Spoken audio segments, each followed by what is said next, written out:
नमस्कार. संघर्ष वृत्तवाहिनीमध्ये आपलं स्वागत. घेऊया ठाणे आणि आसपासच्या परिसरामधील घडणाऱ्या महत्त्वाच्या घडामोडींचा आढावा. लोकसभा निवडणुकीच्या पार्श्वभूमीवरती ठिकठिकाणी आज मतदान प्रक्रिया पार पडली. नागरिकांनी देखील मोठ्या संख्येने सकाळी घराबाहेर परत आपला मतदानाचा हक्क बजावलेला पाहायला मिळाला. ज्येष्ठ नागरिक असू दे, महिला असू दे, त्याचबरोबर नवनिर्वाचित मतदार यांनी घराबाहेर पडून आपला मतदानाचा हक्क बजावला. राजकीय नेत्यांनी देखील आपल्या कुटुंबियासमवेत मतदान करण्याचा हक्क निभावला आहे. लोकसभा निवडणुकीचे महायुतीचे उमेदवार नरेश म्हस्के यांनी कोपरी परिसरातील आपल्या मतदान केंद्रावरती आपल्या कुटुंबियासमवेत मतदानाचा हक्क बजावला. त्याचबरोबर मुख्यमंत्री एकनाथ शिंदे यांनी 22 नंबर येथील नेपच्यून मतदान केंद्रावरती आपल्या कुटुंबियासमवेत आपला मतदानाचा हक्क बजावत नागरिकांना मतदान करण्याचं आवाहन केलं आहे. यावेळी त्यांच्यासोबत पत्नी लता शिंदे, त्याचबरोबर वडील संभाजी शिंदे, मुलगा श्रीकांत शिंदे व सून वृषाली शिंदे उपस्थित होत्या. त्याचबरोबर आमदार संजय केळकर यांनी देखील मतदानाचा हक्क बजावलाय. त्यावेळी त्याची कुटुंबातील सदस्य देखील उपस्थित होते. तसेच आमदार जितेंद्र आव्हाड यांनी महाराष्ट्र विद्यालयामध्ये आपला मतदानाचा हक्क बजावलाय. त्यांनी देखील यावेळी मतदारांना मतदान करण्याचं आवाहन केलंय. त्याचबरोबर इंडिया महाविकास आघाडीचे उमेदवार राजन विचारे यांनी देखील सेंट जॉन बाप्टिस्ट विद्यालयामध्ये आपला मतदानाचा हक्क बजावला आहे. यावेळी त्यांच्या मुली आणि त्यांच्या पत्नी नंदिनी विचारे येथे उपस्थित होत्या. नागरिकांशी आणि मतदान केंद्रावरती त्यांनी संवाद देखील साधला. त्याचबरोबर बोगस मतदान होत असलेल्या प्रकरणी देखील त्यांनी नागरिकांना सतर्क राहण्याचं आवाहन देखील केलं आहे. अशा प्रकारे ठिकठिकाणी मतदान केंद्रावरती नागरिकांसह राजकीय नेत्यांनी आपल्या कुटुंबियासमवेत मतदान करण्याचा हक्क बजावला आहे.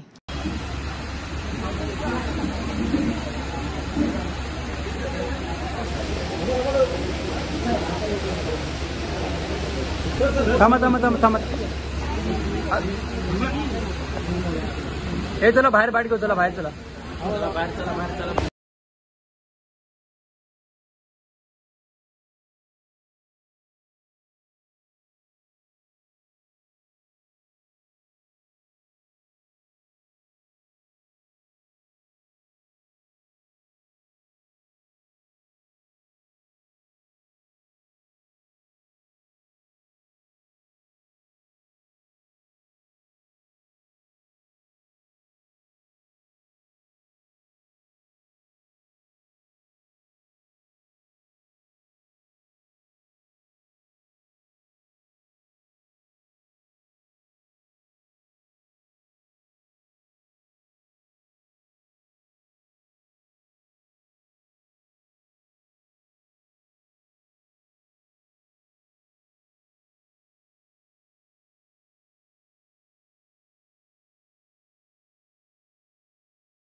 आज ठाणे लोकसभा मतदारसंघाची निवडणूक आहे आणि यामध्ये आज लोकसभा पार्टीमध्ये आमदार सभापतींसह आपण त्या मतदानानंतर आपण त्यांच्याशी संवाद साधणार आहोत.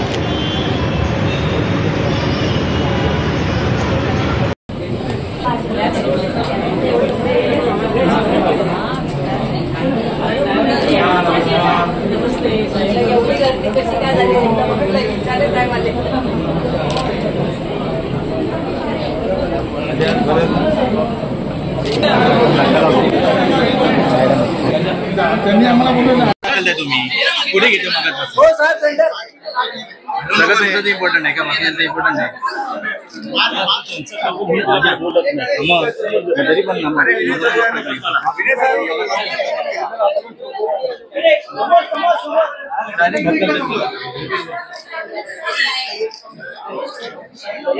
कोणाच्या विकेट पडतील काय पडतील मतदार राजा ज्येष्ठ आहे तो ठरवतो. असं कोणी बोलून कोणाच्या विकेट पडत नाही. ते 50 जागा जिंकतील, 3 जागा पाकिस्तानातनं पण येऊ, 2 जागा पाकिस्तानातनं पण येऊ, त्याचा काय भरोसा आहे. मतदान जोरदार चालू आहे. शासकीय यंत्रणा हातात धरलेल्या आहेत. जिथे मतदान आपल्याला कमी होणार आहे माहिती आहे तिथे मशीन स्लो केल्या गेल्या आहेत. हे सगळं आमच्या लक्षात येतं. काही एक मत द्यायला जर 5 मिनिटं लागणार असतील तर 1 तासात किती मतदान होईल? 12. पूर्ण दिवसात किती मतदान होईल? 120 आणि यादी आहे 1400ची. कसं होणार आहे? इलेक्शन कमिशन जर कोणाच्या हाताचं बाहुलं बनून तिथे काम करणार असेल, अधिकारी मुद्दामून वोटिंग स्लो करणार असतील, तर इलेक्शन घेऊ नका ना, रद्द करून टाका ना.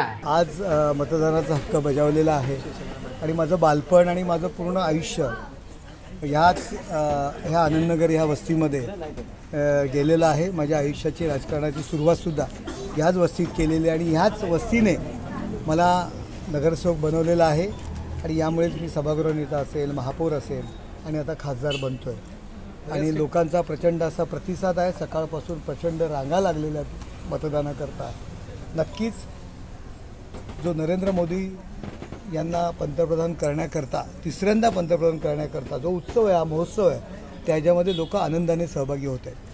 बऱ्याच ठिकाणी मशीन बंद पडण्याच्या घटना घडताना दिसतात. तुम्ही सुद्धा आता शेवटी काही ठिकाणी घडत आहेत, परंतु ते रिपेअर्स आणि या सगळ्या गोष्टी होत आहेत आणि चालू आहे. आता मतदान चालू आहे. थोडंसं आज लोकशाहीचा एक प्रकारे हा उत्सव आहे आणि मतदानाचा हक्क आत्ताच आम्ही सबंध कुटुंबाने बजावला आहे. खरं म्हणजे मोदींच्यासाठी, देशाच्या सुरक्षेसाठी, सुविधेसाठी, गरीब कल्याणासाठी आणि विकसित भारतासाठी मतदार जे आहेत ते भरभरून या ठिकाणी मतदानाला येत आहेत आणि निश्चितपणे या ठिकाणी महायुतीच्या उमेदवाराला भरभरून मतदार ठाण्याचे सुज्ञ, जागरूक मतदार देतील असा मला विश्वास वाटतो. काही सुरुवातीलाच काही मतदानात बिघाड झाला, परंतु तातडीने त्याच्याकडे लक्ष दिल्यामुळे लगेच तासाभरामध्ये तो दुरुस्त करण्यात आला. अनेक वेळेला मशीनमध्ये काही वेळेला अशा प्रकारचा बिघाड होतो. हा टेक्निकल बिघाड आहे, परंतु ओव्हरऑल मतदान जे आहे ते सकाळच्या वेळेला अतिशय रांगाच्या रांगा लागलेल्या आहेत आणि सुरळीत चालू आहे. संपूर्ण देशामध्ये लोकशाहीचा उत्सव आणि ज्याची लोक आतुरतेने वाट बघत होती तो आज दिवस होता. सकाळपासून या ठिकाणी मतदार राजा आहे हा संबंध लाईनमध्ये उभं राहून या ठिकाणी मतदान करतात. मग ज्येष्ठ नागरिक असतील, त्या ठिकाणी नवीन मतदार असतील. आज तुम्ही बघितलं असेल खऱ्या अर्थाने संपूर्ण देशामध्ये उत्सवाचं असं वातावरण आहे.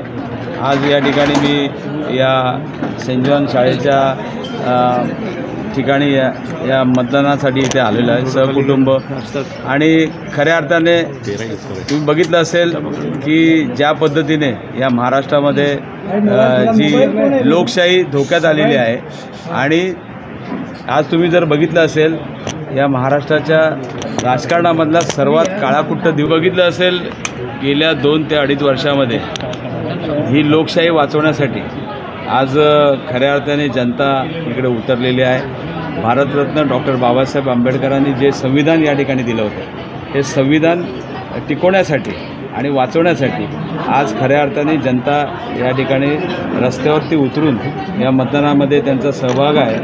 आणि तुम्ही बघितलं असेल या ठाण्यामध्ये दुसऱ्यांदा ही गद्दारी झालेली आहे आणि त्यावेळेला धर्मवीर आनंदिगे साहेबांनी या गद्दारांना क्षमा नाही म्हणून त्या सांगितलं होतं. आणि त्यानंतर तुम्ही बघितलं असेल महानगरपालिकेमध्ये ज्या गद्दारीच्या वेळेला सर्वांचे राजीनामे त्या ठिकाणी घेतले होते आणि परत एकदा या ठिकाणी उत्स्फूर्तपणे या ठाणेकर जनतेने महानगरपालिकेवरती त्या ठिकाणी भगवा झेंडा लावला होता. मी आपल्या मतदारांना नम्र विनंती करेल की या ठिकाणी जर असा प्रकार त्या ठिकाणी झाला असेल, ज्या ठिकाणी त्यांचा मतदानाचा हक्क कोणतरी दुसरा हिरावून घेत असेल, त्या ठिकाणी बोगस मतदान करत असेल, तर आपल्या कायद्याद्वारे 17 नंबरचा फॉर्म त्या ठिकाणी भरून घ्यावा आणि त्याला ह्या प्रक्रियेमध्ये त्याचा मतदानाचा हक्क बजावण्याचा हक्क या ठिकाणी राहील, जेणेकरून त्याला टेंडर वोट टाकण्याचा अधिकार राहील. उन्हामुळे लोक पण आता परत एकदा लोकांची यायला सुरुवात झालेली आहे. मतदानाची टक्केवारी थोडी वाढवण्याचा प्रयत्न आमचे शिवसैनिक आणि महायुतीचे सर्व कार्यकर्ते करत आहेत. ही वस्तुस्थिती आहे की मतदानाची टक्केवारी जी पाहिजे तशी अजून होत नाही आहे. आम्ही प्रयत्न आमच्या माध्यमातून चालू आहे, पण फार मोठ्या प्रमाणात उन्हाच्या त्रासामुळे आणि त्याचबरोबर काही मतदान केंद्रामध्ये पंखे नाही आहेत, पाणी नाही आहेत, बसायला खुर्च्या नाही आहेत, अशी काही अवस्था आहे. त्यामुळे लोक थोडेसे नाराज आहेत. तरीसुद्धा ज्या काही त्रुटी आहेत त्या त्रुटी पूर्ण करायला आम्ही निवडणूक आयोगाच्या काही लोकांना सांगितलेलं आहे. मतदान केंद्रावरचे जे प्रतिनिधी आहेत त्यांनाही आम्ही विनंती केलेली आहे. ज्या ठिकाणी मशीन्स बंद पडल्या होत्या त्याची वेळ वाढवून द्यायला सांगितलेली आहे. जेवढा वेळ मशीन बंद होत्या तेवढा वेळ त्यांनी वाढवावं असं विनंती केलेली आहे. तीही मान्य केलेली आहे त्यांनी. त्यामुळे उत्साहाचं वातावरण आहे. ठाणे लोकसभा मतदारसंघ तुम्ही बघताय की पूर्ण मोदीमय झालेला आहे आणि अतिशय मोठ्या प्रमाणामध्ये लोक मतदान करून गेल्या निवडणुकीमध्ये जो काही 4,12,000चं मताधिक्य होतं धनुष्यबाणाला ते मताधिक्य तोडण्याचा आमचा निश्चितपणे प्रयत्न आहे. सर्व नागरिकांना आवाहन करण्यात येत आहे की सध्या डासांमार्फत पसरणाऱ्या डेंग्यू या आजाराचा प्रसार रोखण्यासाठी प्रत्येकाने पुढील प्रमाणे कार्यवाही करावी. डेंग्यू आजार एडिस इजिप्ती हा डास चावल्याने होतो. या डासांची पैदास साचलेल्या किंवा साचवलेल्या स्वच्छ पाण्यामध्ये होते. 8 दिवसांपेक्षा जास्त दिवस पाणी उघडे व साचून राहिल्यास त्यात डास अंडी घालतात. अंड्यांच्या अळ्या तयार होऊन पुढे डास तयार होतात. यासाठी आपल्या घरातील पाणीसाठे उदाहरणार्थ बॅरल्स, पिंपे, टाक्या, हौद, रांजणे इत्यादी दर आठवड्याला रिकामे करून घासून पुसून कोरडे करून पुन्हा भरावे. 1 दिवस कोरडा दिवस म्हणून पाळावा. पाणी साठ्यांना घट्ट झाकणे बसवावीत किंवा जुनी साडी, चादर, धोतर यांनी बांधून झाकून ठेवावीत, म्हणजे डास त्यात जाऊन अंडी घालणार नाहीत. घराच्या गच्चीवर, आजूबाजूला, अंगणात कोठेही पाणी साचू देऊ नये. भंगार सामान उघड्यावर टाकू नये. उदाहरणार्थ टायर्स, प्लास्टिक सामान, कुंड्या, टाकाऊ वस्तू इत्यादी. अशा सामानात पावसाचे पाणी साठून त्यात डेंग्यूच्या डासांची पैदास होते. घरातील कूलर्स, फ्रीजच्या पाठीमागील ट्रे हे देखील वेळोवेळी कोरडे करावेत. लक्षात ठेवा, नुसत्या फवारणीने डास घनता कमी होत नाही, तर त्यासाठी डास पैदास ठिकाणे नष्ट करणे ही आपल्या सर्वांची जबाबदारी आहे. कोणताही ताप अंगावर न काढता जवळच्या शासकीय रुग्णालयात मोफत औषधोपचार घ्या. अशा प्रकारे नागरिकांनी सहकार्य केल्यास डेंग्यूचा प्रसार रोखणे सहज शक्य आहे.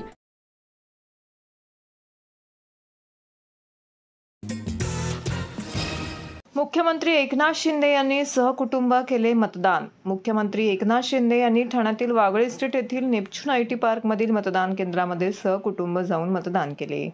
मतदान केल्यानंतर माध्यमांशी बोलताना त्यांनी सकाळपासून मतदानासाठी मतदारांचा प्रचंड उत्साह दिसून येत असून सुदृढ लोकशाहीसाठी तसेच देशाला प्रगतीकडे नेण्यासाठी महासत्ता बनवण्याच्या दिशेने महत्त्वाचं पाऊल टाकण्यासाठी आवर्जून मतदान करावे असं आवाहन शिंदे यांनी मतदारांना केले. यावेळी मुख्यमंत्र्यांचे वडील संभाजी शिंदे, पत्नी लता शिंदे, मुलगा श्रीकांत शिंदे आणि सून सौ वृषाली श्रीकांत शिंदे यांनीही आपला मतदानाचा हक्क बजावला व नागरिकांनीही मतदान करावे असं आवाहन त्यांनी यावेळी केले.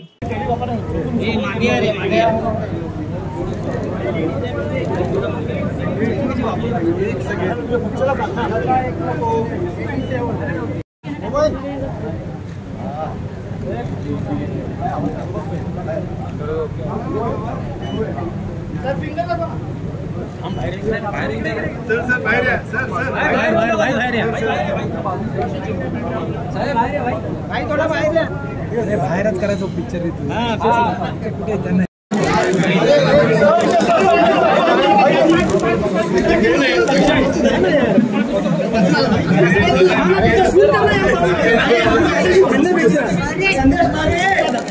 खाली हात साहेब, हात खाली थोडा.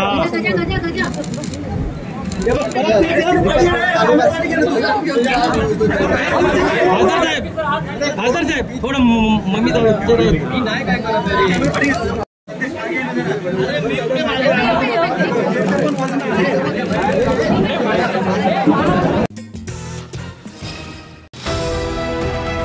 TJSB सौर शक्ती कर्ज, गो ग्रीन, करा वीज बिलावर बचत.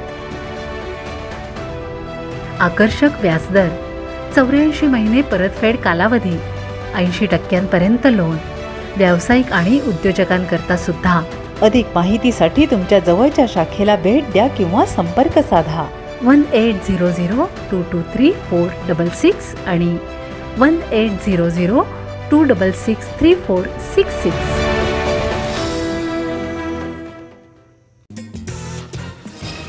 लोकसभा निवडणुकीच्या 5व्या टप्प्यामध्ये 25 ठाणे लोकसभा मतदारसंघामध्ये दुपारी 3 वाजेपर्यंत अंदाजे 37.7% मतदान झालेलं आहे.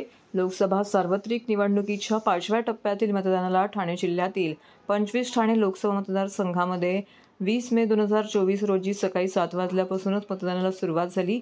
25 ठाणे मतदारसंघातील एकूण 6 विधानसभा मतदारसंघामध्ये दुपारी 3 वाजेपर्यंत सरासरी 36.7% मतदान झालं आहे.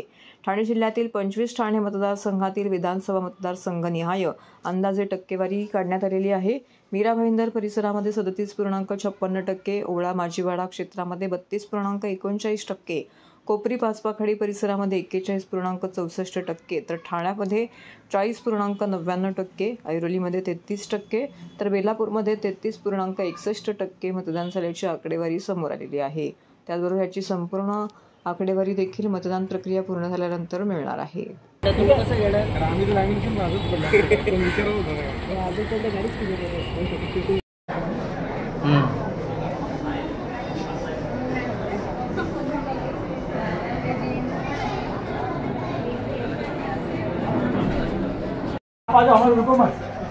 ते मागे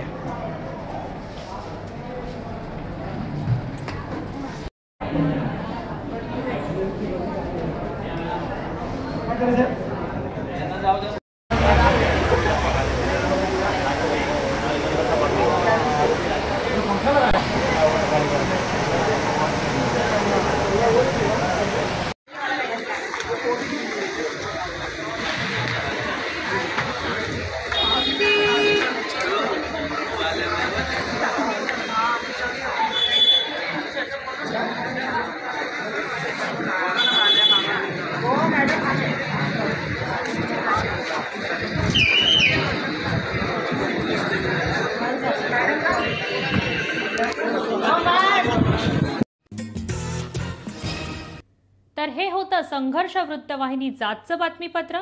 उद्या पुन्हा भेटू याच वेळी याच ठिकाणी ताज्या घडामोडींसह. तोपर्यंत नमस्कार.